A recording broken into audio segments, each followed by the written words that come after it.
coffee and alcohol. Let's talk about that, as we rely on that a lot, don't we? And there's a lot of people that consume far too much. So I'm just going to give you a very, very short insight, well, as short as I can make it, into what happens to your body when you're having those. So we'll talk a little bit about the endocrine system, which is your glands which release hormones, and hormones control how you feel and how healthy your body is, okay? How much it may be struggling right now. So let's say you live a pretty high stress life, everything's go, go, go. When you go to sit down, your phone rings, the baby cries, whatever. Things are just intense, right? In the morning, the first thing you want is a coffee. So within the first 15 minutes of waking, a coffee is on your mind and you go and have one. When you have that coffee, caffeine in that coffee stimulates your adrenal glands, which sit just on top of your kidneys. Your adrenal glands then release adrenaline because coffee, the caffeine in coffee, stimulates your adrenal glands to think that you're in danger. Okay, that's what caffeine does, and this is why the best time to have coffee is just before a workout, because you actually use that adrenaline in your workout. Okay, so you can become a little bit superhuman for a half hour, however long you're here. So you usually we're sitting at our desk having coffee, or sitting at the kitchen table having coffee, and our body thinks that we are in danger. So adrenaline is rushing around the bloodstream, and blood subsequently goes into your legs and your arms, getting you ready for battle, for this fight of your life. Okay, so you can imagine back in the day, adrenaline was used for, well, when you get a fright, adrenaline is released super quick.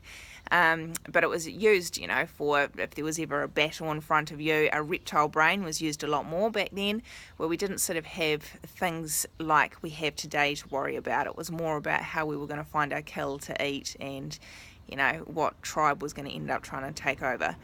So it was very useful then. However, now we might sit at our desk and go through 5 coffees, constantly stimulating our adrenal glands. Okay, so what happens is the adrenaline needs fuel to actually be able to pump through your blood and get the blood into your arms and legs and away from your brain and away from your digestive system, which is pretty serious if you're on a weight loss journey or a health journey, or if you need to make fast decisions. Adrenaline takes the blood out of your brain, so you can't make great decisions, okay? You'll be amazed at, once you actually get this sorted out and you stop drinking so much coffee, how much clearer you will be in the head. So it needs fuel, okay?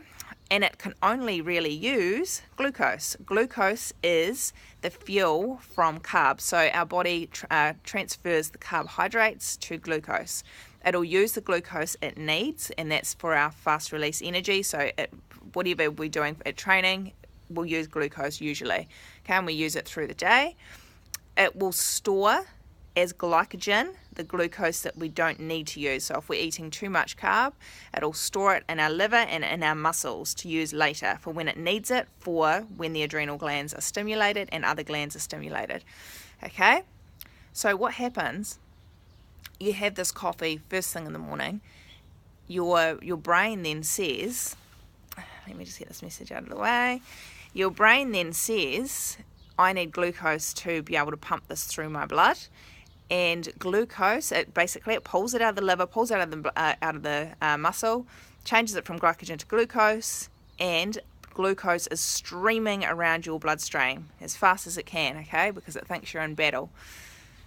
Glucose is not needed because you're just sitting at your desk doing nothing, so insulin is released, and insulin is our fat storing hormone.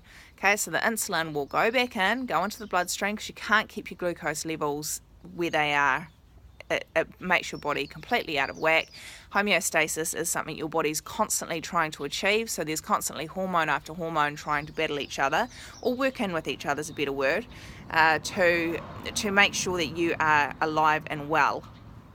So insulin is released to pick up and clean up the glucose because it wasn't used, and it'll turn it back to glycogen and put it back in the liver and back in the muscles, but it'll turn the remaining that it doesn't need into fat, and it'll store it as fat. Okay, so that's insulin's job, and that's to bring your blood sugar levels back down, because glucose raises your blood sugar levels so that it can be used super quick, and that's what it's used for. Glucose is for fast release energy.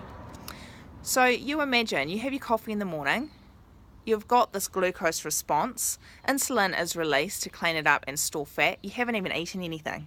But because you're stressed and you're relying so heavily on coffee, you're storing fat, okay? Have a think about that, and have a think about how much coffee you actually have every day that is causing this response. That's coffee, and I could go deeper into what happens after that with cortisol and other good hormones that are not released. But the idea is to keep your stress down, to exercise is amazing, because that's going to force endorphin releases, which things like adrenaline stop. Exercise is amazing. Having just 5 minutes a day just to breathe deeply, diaphragm breathing, not breathing up here, which we do when we're stressed, we just breathe in the top of our chest. But trying to get those hormones back to balance. If you go down the track and cortisol is then released and it's permanently there because you've constantly got a lot of adrenaline release, cortisol's there to try and balance out the adrenaline, then you're going to look at something like adrenal fatigue. And so many of us have slightly fatigued adrenals because of the lifestyle we live. So think about what you can do to get the stress levels down. Exercise is a great one. Meditation, yoga, just even some deep breathing. Alcohol, what does that do? The number one thing alcohol does is it changes the state of your body, okay, of the endocrine system completely. It affects every single gland. It definitely makes sure that you are not absorbing good nutrients. So it will sit in your gut, and it'll impair your absorption of good nutrients that we need. So it might be that, say you go and get a blood test and you do drink a lot of alcohol. It might be that you have something every night. It might be that you binge drink more so.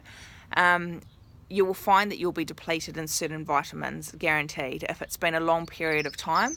What happens when you're depleted in certain vitamins is that your endocrine system can't do what it needs to do.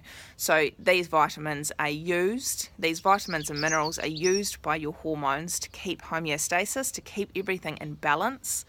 If they're not there, then things aren't in balance and things start to fight each other. They don't work in together. Your body's struggling, really struggling. And telltale signs are things like if you're really tired, if you feel quite down and depressed. All of this could be related to your hormones and you're not taking care of yourself.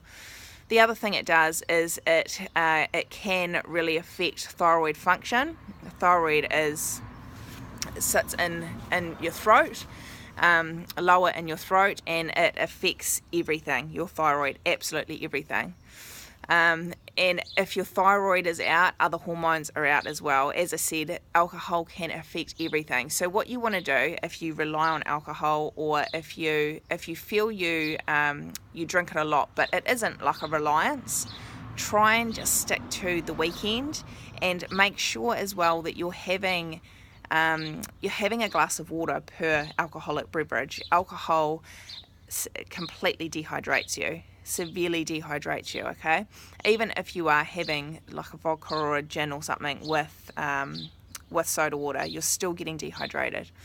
So every alcoholic beverage you have a glass of water as well, so that you are hydrating yourself, and it's just giving your body a better chance to sort of flush it out. When you drink alcohol, another very basic point that I'll make before I leave you to it, your body, let's say your body sees it as a poison, because essentially it does. So when you drink alcohol, say you've had a meal and you drink alcohol with it, your body needs to get the alcohol out first. So it uses the alcohol as fuel first and foremost, okay? So that food that you just ate at the same time, and say it was something that was, just for example, it was high in carbohydrates, and we know now that carbohydrates turn to glucose, your body will be transferring that alcohol into glucose, using that for energy first, because it needs to get it out first. It will then be going on to transfer the food you ate as glucose as well. Your body, generally you don't sit down, eat a meal, have a glass of wine and then go for a 10k run. So your body's not going to use any of that glucose at all. It will transfer it to glycogen, store it in your liver and store it in your muscles, And then what does it do? Insulin is released, or insulin's released, turned into glycogen, and it is stored as fat. So if you are drinking a lot of alcohol, then think about that, because that both caffeine and alcohol have the same effects, okay? The absolute same effects. Another thing with alcohol as well is it is a real demotivator. So it definitely makes you not feel like training. You might have quite good willpower and you get there, but it is a demotivator. It might be, if you have a big day and you go home and you have a glass of wine, we all love doing that. But just think about how much you're doing that, because it is not serving your health at all. As I said, stick to some rules. 1 coffee a day is plenty. Opt for tea after that. Green tea is great, or get some kind of herbal tea that you enjoy. Drink more water. Okay, water, we are all too dehydrated. And when you're dehydrated, you can feel like it's hunger, sleepiness, whatever. Drink, lots of water. Start your day with lemon and warm water and a big glass of water. Okay, and just if you forget about drinking water, scull it. Just go to the tap every now and then and just scull half a glass, full glass, whatever. With alcohol, try and stick to the weekend at least, and try and go a couple of weeks without it at times as well. Okay, it will make you feel so good. And I think for some of you, you'll be so used to having alcohol regularly that you won't remember what it feels like not having it as well. So even if you just try and go on it could be just a 2-week detox to start with, and start to notice the difference that you feel in yourself, the clarity, the energy, the not waking up and feeling foggy. Just thinking about that too, because it's not having a good response on your body. As much as you read the articles about red wine has antioxidants, that's all shit, okay? So enjoy that information and ask any questions.